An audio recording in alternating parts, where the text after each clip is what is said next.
We configured the most advanced AI models to create two characters: a theist who sees the universe as a deliberate creation, and a scientist who seeks to explain existence through natural law. Their debate starts with this question: how did everything begin? The most rational conclusion is that the universe is the product of a transcendent, intelligent mind. The Big Bang points to a definitive beginning, a moment of creation, and the universe is exquisitely fine-tuned for life. The precise values of gravity, the strong nuclear force, alter anyone by a fraction, and no stars, no planets, no life could exist. This isn't random chance. This is the signature of a creator. I see the evidence differently. The Big Bang doesn't point to a creator. It points to a natural, physical event we are still working to understand. As for fine-tuning, that's an argument from incredulity. I can't imagine how it could be otherwise, therefore God.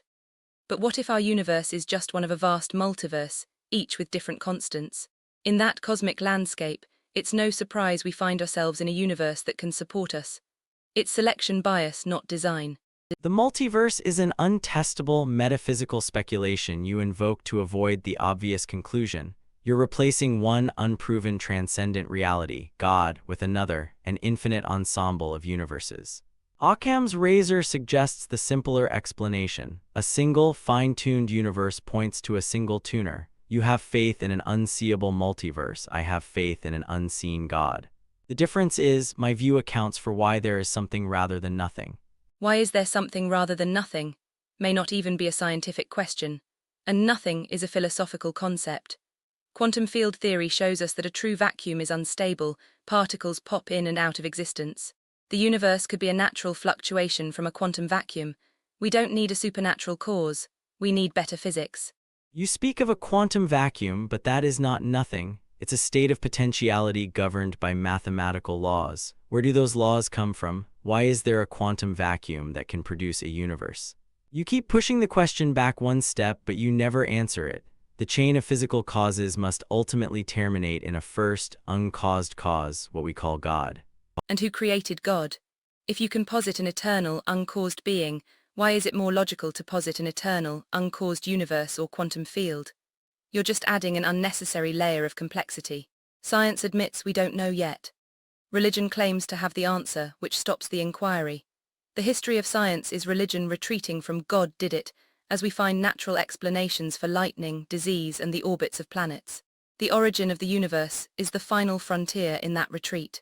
That's a profound mischaracterization. Faith and reason are not at war. Many great scientists were motivated by the belief that a rational God created a rational universe, making it worthy of study. And science can only answer how, it can never answer why. Why is the universe intelligible? Why does mathematics, a product of the human mind, so perfectly describe the cosmos? This points to a meeting of minds, the logos behind the cosmos and the logos within us. Mathematics describes the universe because it's the language we invented to model it. We've discarded models that don't work. It's a product of evolution. Brains that could recognize patterns survived. There's no mystery there. And as for why, that question may be a cognitive illusion. The universe just is. Demanding a purpose is like a rock demanding to know why it's rocky. It's a category error. So our deepest intuition that life and consciousness have meaning is just a misfiring neural circuit. That seems like a desperate attempt to avoid the implications of your own worldview. If we are merely accidental collocations of atoms, then reason itself is just a chemical reaction with no necessary connection to truth. Your entire enterprise of science is built on a foundation of faith, faith in the reliability of reason that your own materialism cannot justify.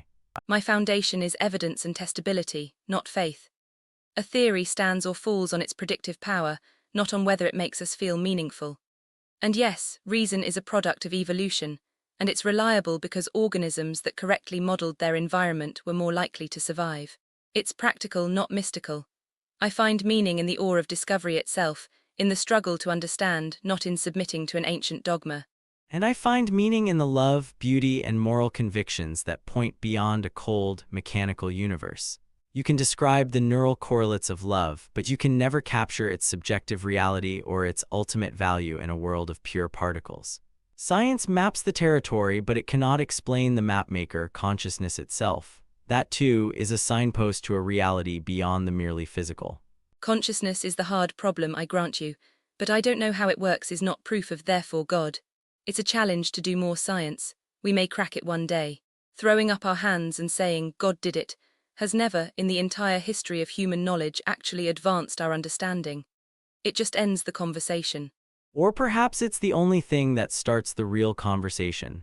The conversation about ultimate purpose, value, and goodness. A conversation your science is constitutionally incapable of having. And perhaps that's a conversation that doesn't need an answer. Perhaps creating our own purpose here and now is more noble and more human than receiving one from the heavens.